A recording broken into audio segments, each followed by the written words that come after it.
What's up, everyone? Welcome to the main card minute 10-minute bet breakdown for UFC Vegas 88. Tuivasa versus Marcin Tybura. So we start the night off with a scrap. Gerald Meerschaert taking on Bryan Bam Bam Barberena, the first of two Bam Bams on the main card.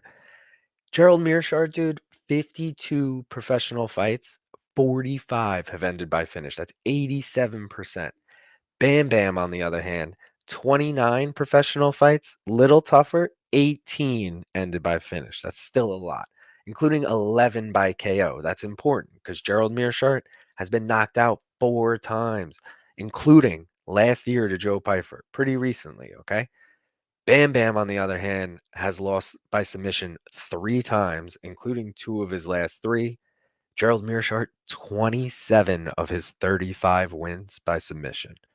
He loves to sub people. So, dude, I don't think this one goes long. That's plain and simple. It's minus 190. Fight does not go the distance. I think either guy can get it done in either discipline. I don't see this one going long.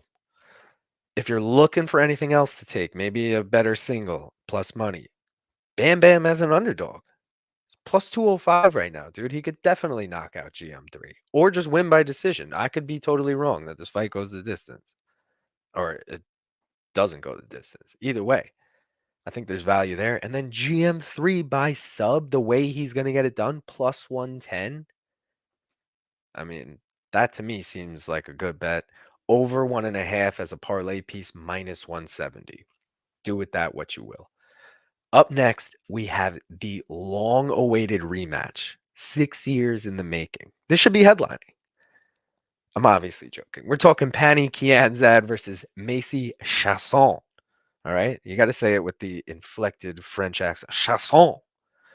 Anyways, dude, they fought Ultimate Fighter finale.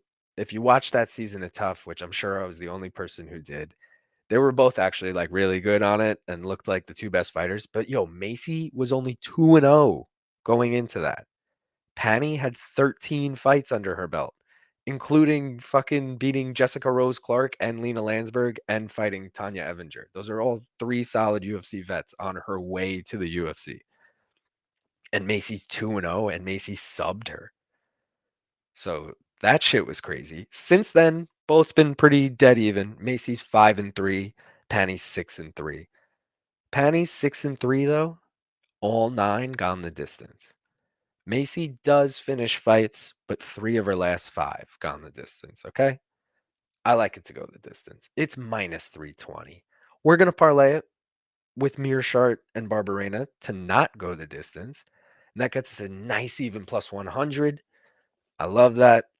If you're looking for anything else on this fight, I think Pannie is a live dog. She's got twice the amount of fights under her belt that Macy does. And I think she could get a better game plan this time. Maybe she underestimated Macy. She was 2-0. I would underestimate her. She's plus 200 right now, Pannie. Think that's worth a flyer. If you think Macy's going to get it done the exact same way, finisher plus 285.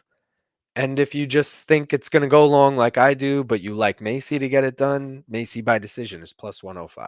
Solid value. All right. Next up, they changed the card on us.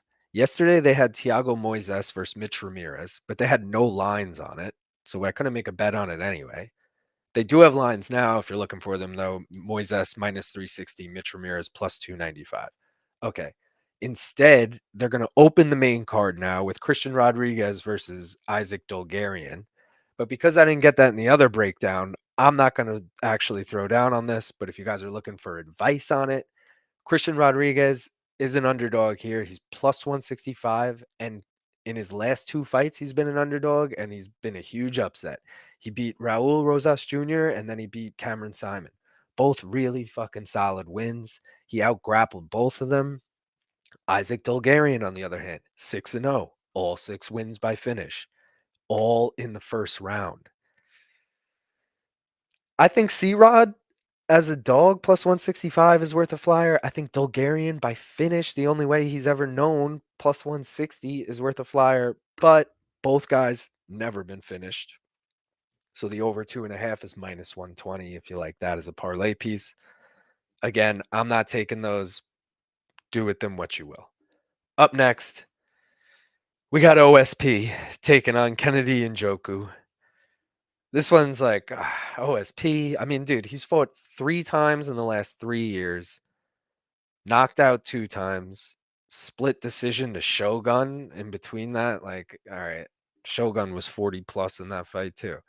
Kennedy Nzechukwu, 31 years old, has looked really good, man. He started his UFC career, he got subbed by Paul Craig. Not the worst loss. 3-fight win streak after that. No one that crazy. Carlos Olberg, if you want to say that's a good win. I don't know.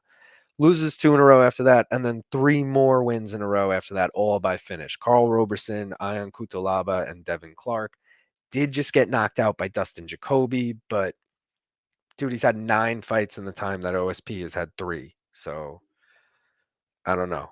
I don't really trust it. There's no value on the money line here because it's such huge odds. And I do think it's going to end by finish, which the odds makers also do. So I went in over half a round, which is risky because it could end in the first 2 minutes. But I'm hoping it lasts a couple minutes. Minus 375. Obviously going to parlay it with something later. But if you're looking for anything else, I couldn't even find a good plus money single for you guys. But 2 parlay pieces if you're looking. Kennedy by KO is minus 150. Kennedy by finish is minus 275. I mean, this is one of those fights you pass on or you take this piece in a parlay, the over half around. All right. Up next, I don't know why this is the co-main. I mean, it speaks to the depth of these Apex cards, but whatever. We'll break it down. Bryan Battle taking on Ange Loosa. All right. Bryan Battle, also from Tough. Probably also the only person who watched that season, but he was like always an underdog in that season. Like you counted him out in each fight on the way up, and then he like surprised you each time. And I kind of feel like that's been his UFC career too. He's 5-1 somehow, and 4 of those by finish. His only loss was to Fakhratinov, which is a solid fucking loss. He beat Gilbert Urbina, which was a replacement in the Tough finale. Okay. He was supposed to fight Trayshawn Gore, did fight him in his next UFC fight. That was like the real finale. Beat him. Fucking head kicked Takashi Sato in under a minute, and then fucking knocked out Gabe Green in under a minute. Lost to Fakhratinov between those two, and then just subbed AJ Flesher. Okay. Ange Loosa also beat AJ Flesher, but his last 5, 6, 7 fights have gone the distance. 4 of those under the UFC banner, 1 Contender Series, 3 UFC. Lost to JDM in Contender Series, but again, by decision. So kind of a solid loss if you think about it. But I didn't want to touch the over under here because I feel like Ange is really tough and Battle finishes fights, so I don't really know which way it's going to go. But if you guys think it's going to go long, fight to go the distance is minus 190, and Battle by decision is plus 150. I'm taking Battle money line minus 140. We're parlaying it with the over half a round from OSP and Nzechukwu. That's plus 117. All right. Main event, the other Bam Bam, the Bam Bam, really. Tuivasa taking on Marcin Tybura. I say his name different every time.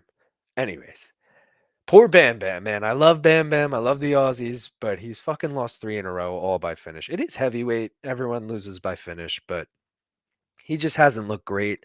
If you go back and really dissect his record, he his best win is it's Derek Lewis, I guess. But Derek Lewis went on to lose 3 of his next 4 after that. So like Derek Lewis may very well be on his way out. Augusto Sakai, who then went on to also lose a bunch in a row.